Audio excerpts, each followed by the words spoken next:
So now we'll start with the DC machine. Okay, first we'll discuss about the construction of the DC machine.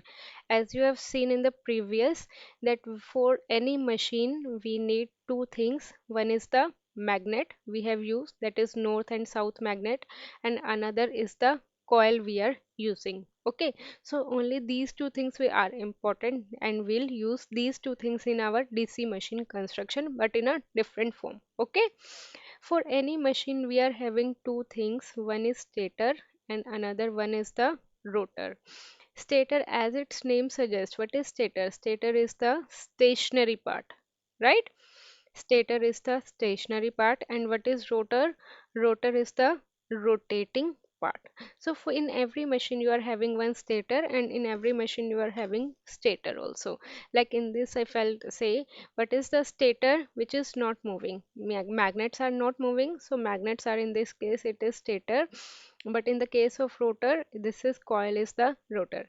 It's not necessary that in every machine magnets are stator. Okay, so whichever part is stationary, that is stator, and whichever part is rotating, that is rotor. Okay, so first thing we'll use in this, that is magnetic field system. First thing we are using in this, that is magnetic field system. As I told you that it is not compulsory that we will use always permanent magnet.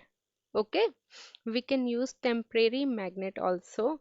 Reason for used temporary magnet is temporary magnets are light in weight. Okay, but permanent magnets are heavy, as will if we'll compare with the temporary magnet.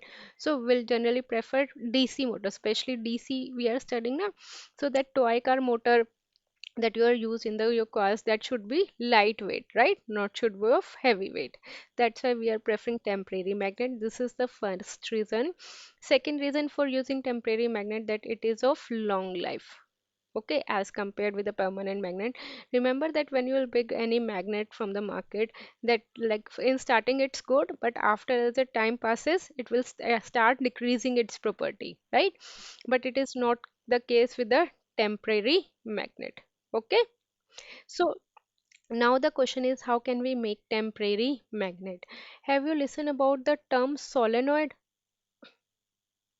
Solenoid that you have studied in the 10th class. How did you make the solenoid? We have taken one material that is of iron core. Okay, and we have wound a wire like this. We have wound a wire like this, and in this we connected a switch, and then we supply a battery. What is the function of a solenoid in this case? That we are giving battery. Suppose the switch is connected, now the current is flowing through this wire, right? Current is flowing through this wire. Then in this particular iron core material, here north pole is generated and here south pole is generated. So what does it mean? That it is generating temporary magnetic field, right? It is generating temporary magnetic field. Why I am saying temporary? Because if I'll switch off the connection, then now that iron core material will behave as the same iron core. Now it will not behave as a magnet. So if I'll give the supply, then it will behave as a magnet. If I switch off the supply, then it won't behave it as a magnet, right? Correct. Now I want to ask one question from you, that instead of DC supply, suppose we have give AC supply to this winding, then what would happen? Is there any change or there is no change? Like I have provided DC supply here, but instead of providing DC supply, I will give AC supply. So is there any change related to the magnet or no change?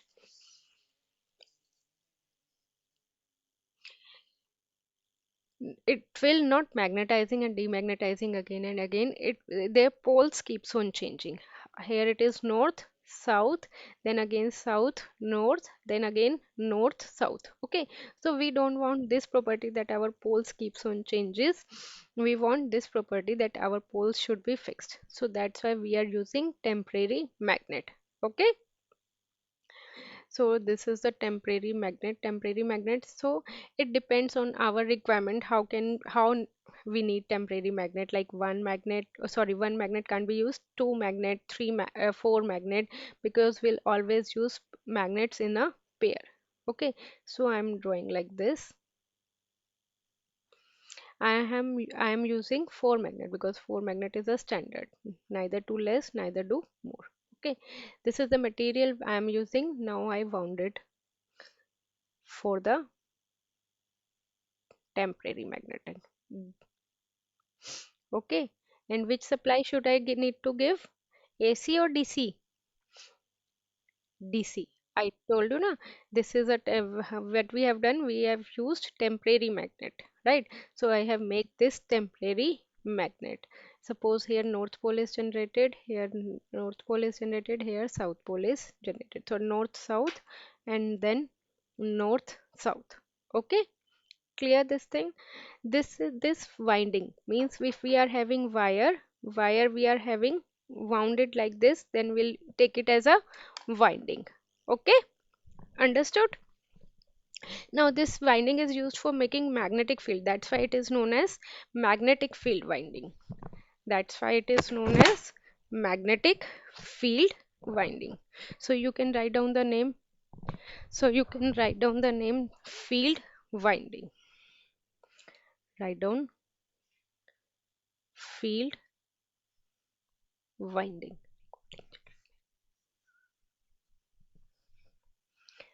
Okay, field winding.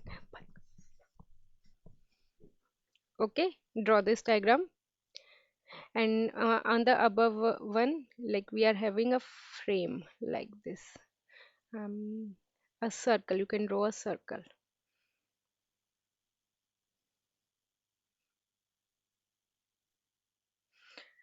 Okay, this is a frame, or technically we called it as a yoke. Normal terms we call it as a frame, but in technical terms we called it as a yoke. Draw this diagram.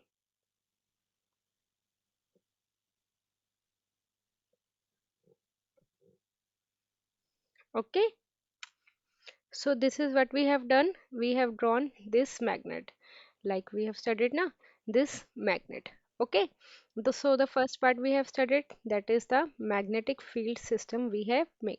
And this is the part of stator, or this is the part of the rotor? This is the part of stator because it is not rotating. Correct? This is the part of stator. So these are the field windings, these are the frames, and these are the yoke, and this is known as pole. This is south pole or north pole na, so this is known as pole.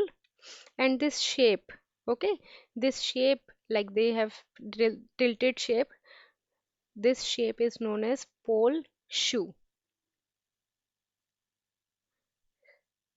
We have given a shape like this, and this shape is known as particular pole shoe. Okay, clear? Got it. Now next part in this, what we need to use this coil, right? Now, technically, in normal terms we call it as a coil, but in bookish language we call it as a armature. So, armature is basically a rotating coil. Armature is basically a rotating coil which we have used like this. Okay, we have used here rectangular coil. Can we use it in the form of circle? Can we use this rectangular coil in the form of circle? Yes, we can now. But instead of taking a proper circle, I have taken this shape. This is known as laminations. This type of shape is known as laminations. Okay, and why we have done laminations? Why we have taken this shape? To reduce eddy current losses. Okay, to reduce eddy current losses. Understood? Why we have taken this shape? To reduce eddy current losses. Okay, this is the slot, like this shape, there is some hole kind of this now, so this is known as slot. And in those slot we can place windings like this. we can place two winding, four winding, and this is of armature. That's why this is known as armature conductor, or you can say armature windings. We have placed conductor in this slot. Okay, understood? This is the armature, this is the rotating part of the coil, so we consider it as a rotor. So we can consider it as a rotor. Understood? So I'm drawing this armature in between. This is the armature.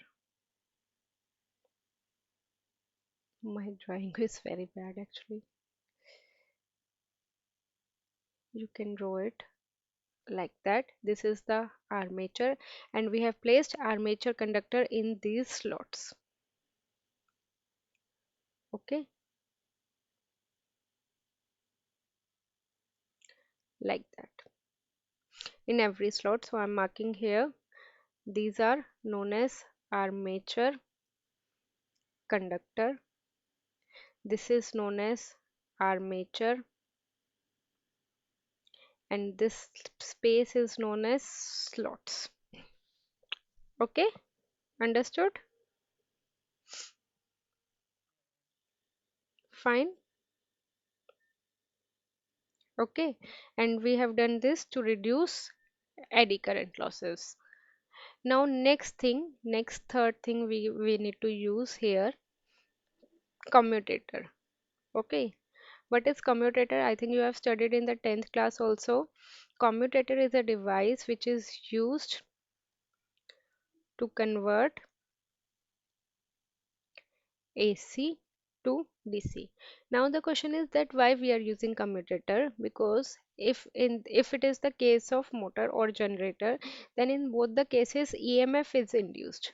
Okay, in both the cases EMF is induced. I told you na that in the case of generator we provide mechanical energy, then electrical energy is there, and due to that electrical energy EMF is induced, and that EMF always induced in form of AC. Okay, according to Faraday's law, he says that na E is equal to minus n d phi by dt, that here EMF is induced. So this EMF will induce according to Faraday's law will be always AC, never DC will induce. Okay, so now the question is we are using DC motor na, or DC generator. So in output what which supply we want, AC or DC? If we are using DC, what should be our requirement?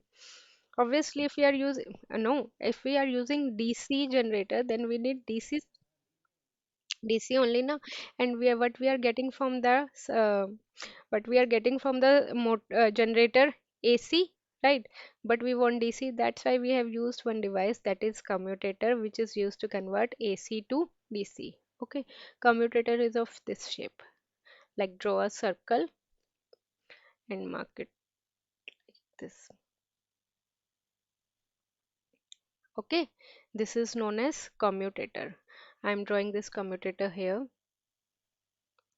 in between. This is known as commutator.